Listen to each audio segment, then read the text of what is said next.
जय श्री राधे। पूज्य श्री सद्गुरुदेव भगवान के चरणों में प्रणाम। पूज्य श्री सेठ जय दयाल गोयनका जी द्वारा सत्संग की कुछ सार बातें। पूज्य श्री सेठ जी कहते हैं,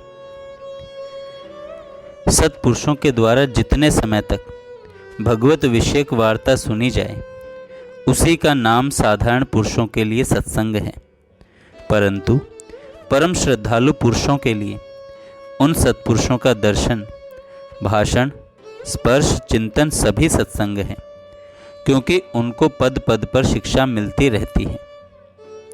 उनको पद पद पर शिक्षा मिलती रहती है। मूल्यवान से मूल्यवान काम में ही समय लगाना चाहिए। भजन, ध्यान और सत्संग के समान संसार में कोई भी मूल्यवान पदार्थ नहीं है। कई आदमी यह बात मन में रखते हैं कि महापुरुष के संग से ही उद्धार हो जाएगा और कोई साधन करने की आवश्यकता नहीं। उनका यह मानना युक्ति संगत नहीं है, क्योंकि जिस सत्संग की यह महिमा है, जिस सत्संग के करने से उद्धार हो जाएगा, उसका फल यह थोड़े ही है कि साधन कम हो जाए। सत्संग से तो साधन तेज ही होना चाहिए। सत्पुरुषों का संग अवश्यमेव करने की चेष्टा करनी चाहिए। महापुरुषों का संग दुर्लभ, अगम्य और अमोघ है।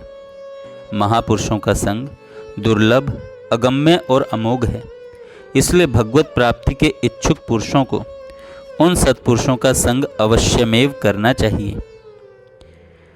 भगवत संगी अर्थात नित्य भगवान के साथ रहने वाले अनन्य प्रेमी भक्तों के निमेष मात्र के संग के साथ हम स्वर्ग और मोक्ष की भी समानता नहीं कर सकते।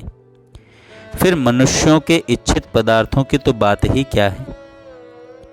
अपना सारा जीवन महापुरुषों के संग में रहते हुए ही भगवान के नाम, रूप, गुण, प्रेम, प्रभाव, लीला, धाम, रहस्य तथा तत्व की अमृतमयी कथाओं को निरंतर सुनने में लगाना चाहिए और उन्हें सुन सुनकर प्रेम और आनंद में मुग्ध होते हुए अपने मनुष्य जीवन को सफल बनाना चाहिए। नित्य नियम पूर्वक सत्संग करें। यदि कहीं सत्संग ना मिले तो सद्ग्रंथों का स्वाध्याय एवं भगवत वाक्यों का संग करें। भगवत संबंधी बातों की खोज में खूब तत्परता से रहें। यदि कोई सत्संग करके आया हो अथवा कोई सत्संग संबंधी पत्र मिला हो तो आपस में मिलकर चर्चा करनी चाहिए।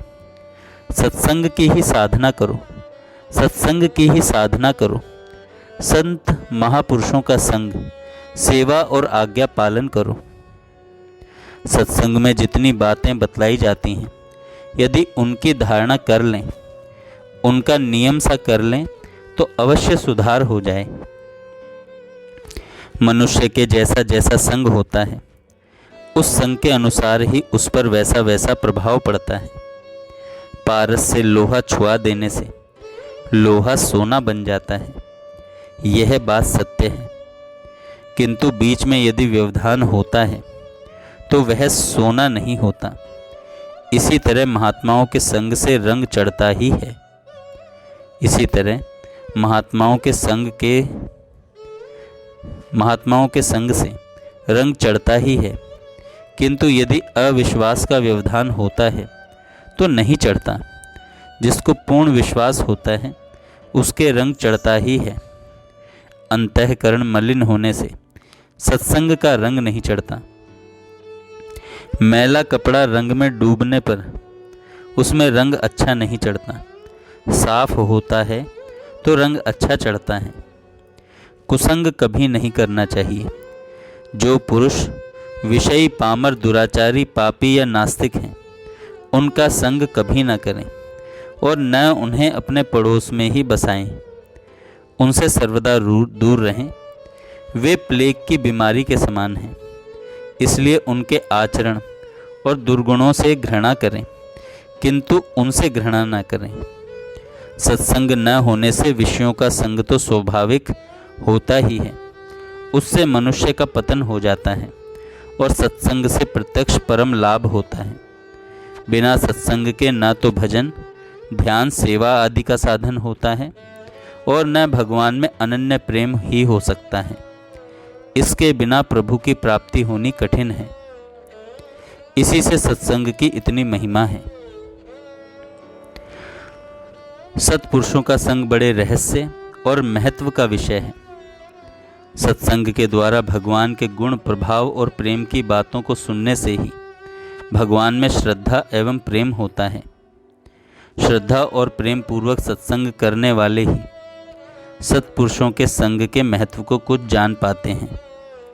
पूरा रहस्य तो स्वयं भगवान ही जानते हैं। अच्छे पुरुषों को उनके सिद्धांतों का पालन करने वाला जितना प्रिय होता है, उतने प्यारे उन्हें अपने प्राण भी नहीं होते। राजा परीक्षित तो केवल भगवान के गुणानुवाद सुनने से मुक्त हो गए। जय श्री राधे। जय श्री राधे।